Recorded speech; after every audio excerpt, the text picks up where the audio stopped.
ಕೆಟ್ಟರು ಮನವಿಲ್ಲದೆ ನೀಡಿ ನೀಡಿ ಕೆಟ್ಟರು ನಿಜವಿಲ್ಲದೆ ನೀಡುವ ನಿಜ ಗುಣ ಉಳ್ಳಡೆ ಕೂಡಿಕೊಂಡಿಪ್ಪ ನಮ್ಮ ಕೂಡಲ ಸಂಗಮ ದೇವ. ಸರ್ಕಾರಿ ವೈದ್ಯಕೀಯ ಮಹಾವಿದ್ಯಾಲಯವನ್ನು ಯಾವುದೇ ಕಾರಣಕ್ಕೂ ಖಾಸಗಿಯವರ ಒಂದು ಕಪಿಮುಷ್ಟಿಯಲ್ಲಿ ಕೊಡಬಾರ್ದು, ಸಂಪೂರ್ಣ ಸರ್ಕಾರದ ಅಧೀನದಲ್ಲೇ ನಡೆಸಬೇಕಂತಕ್ಕಂಥ ಒಂದು ವಿಚಾರವನ್ನು ಇಟ್ಟುಕೊಂಡು ಇಲ್ಲಿ ನಡೆದಿರ್ತಕ್ಕಂಥ ಅಹೋರಾತ್ರಿ ಅನಿರ್ದಿಷ್ಟ ಧರಣಿ ಸತ್ಯಾಗ್ರಹ ಇವತ್ತಿಗೆ 101 ದಿನ ಪಾದಾರ್ಪಣೆ ಮಾಡಿದ್ದು. ಇವತ್ತಿನ ಒಂದು ಹೋರಾಟಕ್ಕೆ ವಿಜಯಪುರದ ವಿಕಲಚೇತನರ ಒಂದು ಬಳಗ ಈ ಒಂದು ಹೋರಾಟಕ್ಕೆ ಬೆಂಬಲವನ್ನು ವ್ಯಕ್ತಪಡಿಸಲಿಕ್ಕೆ ತಾವೆಲ್ಲರೂ ಆಗಮಿಸಿದಿರಿ. ಇವತ್ತು ಅಷ್ಟೇ ಅಲ್ಲ, ನೀವು ಏನು ಮೂರು ತಿಂಗಳ ಮೇಲ್ಪಟ್ಟು ಏನು ಹೋರಾಟ ನಡೀತಾ ಇದೆ, ಹಲವಾರು ಬಾರಿ ತಾವೆಲ್ಲ ಇಲ್ಲಿ ಬಂದು ಭಾಗವಹಿಸಿ ಬೆಂಬಲವನ್ನು ತಾವು ಕೊಟ್ಟಿದ್ದೀರಿ. ತಮ್ಮೆಲ್ಲರಿಗೂ ಕೂಡ ನಾನು ಈ ಹೋರಾಟ ಸಮಿತಿ ವತಿಯಿಂದ ಅನಂತ ಕೋಟಿ ಶರಣಾರ್ಥಿಗಳನ್ನು ತಮಗೆ ಅರ್ಪಿಸ್ತಾ ಇದ್ದೇನೆ. ಬೇಕೇ ಬೇಕು, ಬೇಕೇ ಬೇಕು, ಏನೇ ಬರಲಿ ಒಗ್ಗಟ್ಟಿರಲಿ, ಏನೇ ಬರಲಿ ಒಗ್ಗಟ್ಟಿರಲಿ. ಯಾತಕ್ಕಾಗಿ ಹೋರಾಟ, ನ್ಯಾಯಕ್ಕಾಗಿ ಹೋರಾಟ, ಯಾತಕ್ಕಾಗಿ ಹೋರಾಟ, ನ್ಯಾಯಕ್ಕಾಗಿ ಹೋರಾಟ. ಭಾರತ್ ಮಾತಾ ಕಿ.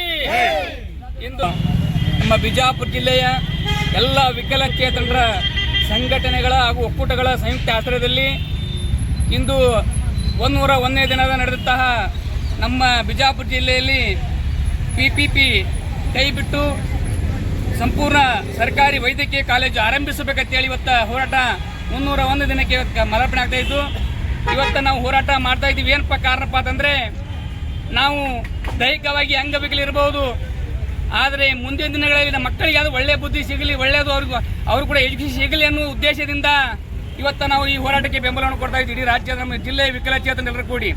ಕಾರಣ ಏನಪ್ಪಾ ಅಂತಂದರೆ, ನಾವು ಅಂಗವಿಕಲಾಗಿದ್ದೀವಿ, ನಮ್ಮ ಮಕ್ಕಳು ಕೂಡ ನಾವು ಅಂಗವಿಕಲಾಗಿ ಬದುಕಬಾರ್ದು, ಅವರು ಕೂಡ ಒಳ್ಳೆ ಉನ್ನತ ಶಿಕ್ಷಣ ಬದುಕಲಿ, ಒಳ್ಳೆ ಒಂದು ಉದ್ದೇಶ ಸಿಗಲಿ ಅಂತೇಳಿ ಉದ್ದೇಶದಿಂದ ಇವತ್ತು ನಾವು ನೋಡ್ರಿ, ಇವತ್ತು ಸರ್ಕಾರ ಕೆಲವೊಂದು ದೊಡ್ಡ ದೊಡ್ಡ ರಾಜಕಾರಣಿಯಾಗಿರ್ಬೋದು, ದೊಡ್ಡ ದೊಡ್ಡ ಸರ್ಕಾರಿ ನೌಕರರಾಗಿರ್ಬೋದು, ಕೋಟಿಗಳಲ್ಲಿ ದುಡ್ಡು ಕೊಟ್ಟು ಅವ್ರ ಮಕ್ಕಳನ್ನ ಒಳ್ಳೆಯ ವಿದ್ಯಾಭ್ಯಾಸ ಕಲಿಸ್ತಾರೆ.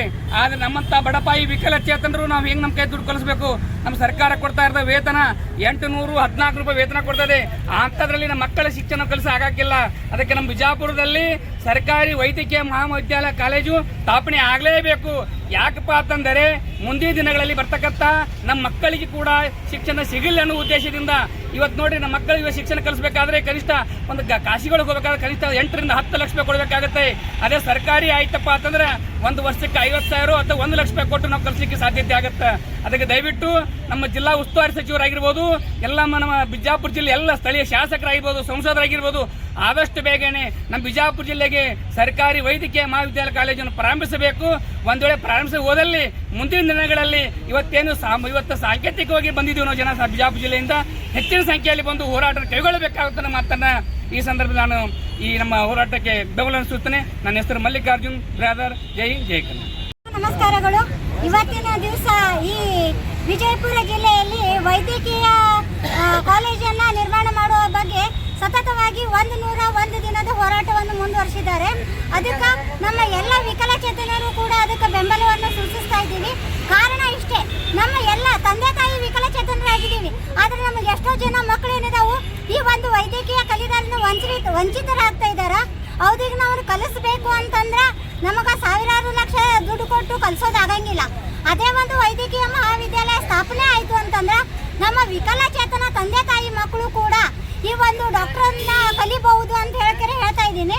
ಹಾಗೆಯೇ ಈ ಒಂದು ಹೋರಾಟಕ್ಕೆ ನಮ್ಮ ಬೆಂಬಲ ಇದೆ ಅಂತ ಕೂಡ ನಾನು ಹೇಳ್ತಾ ಇದ್ದೀನಿ. ಈ ಒಂದು ವೈದ್ಯಕೀಯ ಮಹಾ ಕಾಲೇಜ್ ಆಗೋವರೆಗೂ ಕೂಡ ಈ ಹೋರಾಟ ಮುಂದುವರಿತಾ ಇದೆ ಅಂತ ಹೇಳ್ತಾ ನನ್ನ 2 ಮಾತುಗಳನ್ನು ಮುಗಿಸ್ತೀನಿ. ಕಸ್ತೂರಿ ಬೂದಿಹಾರ್ ಮಾತಾಡಬೇಕು ಅಂತ ಕೇಳ್ತಾರೆ. ಇವತ್ತಿನ ದಿವಸ 101ನೇ ದಿನ ಆಯಿತು. ನಮ್ಮ ವೈದ್ಯಕೀಯ ಮಹಾವಿದ್ಯಾಲಯ ಆಗಲೇಬೇಕು ಸರ್ಕಾರಿ ಅಂತ ಹೋರಾಟ. ಅದಕ್ಕೆ ಇವತ್ತಿನ ದಿವಸ ನಮ್ಮ ಜಿಲ್ಲೆಯ ವಿಕಲಚೇತನರ ಮುಖಂಡರು ಮಾತ್ರ ಭಾಗಿಯಾಗಿದ್ದಾರೆ. ಬರುವ 1ನೇ ತಾರೀಕಿಗೋಸ್ಕರ ನಾವು ಹೋರಾಟದ ದಿನ ಏನಾದರೂ ಒಳಗೆ ನಮ್ಮ ಸರ್ಕಾರ ನಮಗೆ ಸೂಕ್ತವಾದ ಆದೇಶ ಪತ್ರವನ್ನು ತೋರಿಸಿ ಇಲ್ಲ ನಿಮ್ಮ ಹೋರಾಟ ನಿಲ್ಲಿಸ್ರಿ, ಈ ವೈದ್ಯಕೀಯ ಸರ್ಕಾರಿ ವೈದ್ಯಕೀಯ ಕಾಲೇಜ್ ಮಾಡ್ತೀನಿ ಅಂತೇಳಿ ಒಂದು ಆದೇಶದ ಬಂತಪ್ಪ ಅಂದರೆ, ಈ ಹೋರಾಟ ನಿಂತಪ್ಪ ಅಂದರೆ ಎಲ್ಲನೂ ನಮ್ಮ ವಿಜಯಪುರ ಜನತೆಗೆ ಒಂದು ಜಯ ಸಿಕ್ಕಂಗಾಗ್ತದೆ. ಇಲ್ಲದೆ ಹೋದಲ್ಲಿ ನಮ್ಮ ಉಸ್ತುವಾರಿ ಸಚಿವರ ಮನೆ ಮುಂದೆ ಧರಣಿ ಕೂಡುವಾಗ ಜಿಲ್ಲೆಯಿಂದ ನಮ್ಮ ವಿಕಲಚೇತನರು ಎಲ್ಲರೂ ಅದರಲ್ಲಿ ಪಾಲ್ಗೊಳ್ತೇವೆ ಅಂತ ಹೇಳಿ ನನ್ನ 2 ಮಾತುಗಳನ್ನು ಮುಗಿಸ್ತೀನಿ. ಸರ್ ನಿಮ್ಮ ಹೆಸರು? ವಿನೋದ್ ಖೇಡ. ಮಾರಾಟ ಮಾಡ್ತಾರೆ ರಾಜ್ಯ ಸರ್ಕಾರಕ್ಕೆ ಕೈ ಬಿಡಬೇಕು.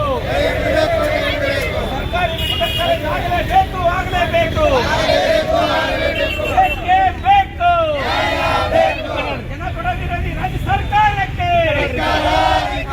ಈ ಕೂಡಲೇ ಸರ್ಕಾರಿ ಮೆಡಿಕಲ್ ಕಾಲೇಜ್ ಆಗಲೇಬೇಕು.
ಜಡ್ಪಿ